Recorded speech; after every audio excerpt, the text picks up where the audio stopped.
শুরু। আসসালামু আলাইকুম ওয়া রাহমাতুল্লাহ। আমরা রায়পুরার গহীন চরাঞ্চল থেকে আপনাদেরকে স্বাগতম জানাচ্ছি। আমার সাথে আছে জাবের, যাদের গ্রামে আমরা এসেছি বেড়াতে। আচ্ছা জাবের ভাই, এখানে কি হয়েছিল? মানুষ নেই কেন এই বাড়িগুলোতে? বিষয়টা হচ্ছে কি, আমাদের এই গ্রামটাতে একই গ্রাম, জি একই গ্রাম হওয়ার সত্ত্বে এখানে দুইটা গ্রুপ আছে, যে দুইটা গ্রুপের মধ্যে একটা দ্বন্দ্ব চলছে। আচ্ছা আচ্ছা আচ্ছা। ওই দ্বন্দ্বর কারণে ওই দুই গ্রুপই ক্ষতিগ্রস্ত। ও তার মানে এই বাড়িগুলোতে যারা থাকতেন তারা এবং আশেপাশের কিছু মানুষ ভুল বুঝাবুঝির কারণে মাধ্যমে একটা ঝগড়া সৃষ্টি হয়েছে এবং Right, মানুষ right. শূন্য হয়ে পড়েছে হ্যাঁ, গ্রাম। দেখুন বন্ধুগণ, মনে হচ্ছে 2500 বছর ধরে এখানে এগুলো কেউ বসবাস মানে করে না। নিস্তব্ধ অথচ এই পড়ে মাত্র আছে। 15-20 দিন আগে বা 1 মাস 2 মাস আগেও মানুষ এখানে এগুলা নাও, বসবাস করতো। ওই ফুটেজগুলো নাও।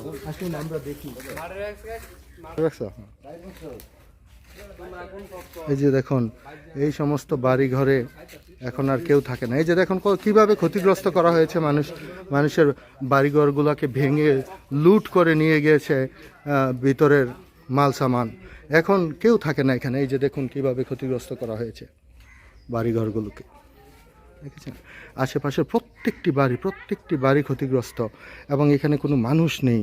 এখানে বিভীষিকাময় এক পরিস্থিতির তৈরি হয়ে রয়েছে। আসুন দেখি ভিতরে কি অবস্থা।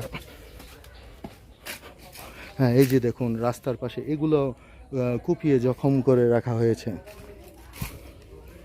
এবং ভেঙে দেওয়া হয়েছে বাড়িঘরগুলো, যাতে মানুষ বসবাস করতে না পারে। দেখুন দর্শক মণ্ডলী চারিদিকে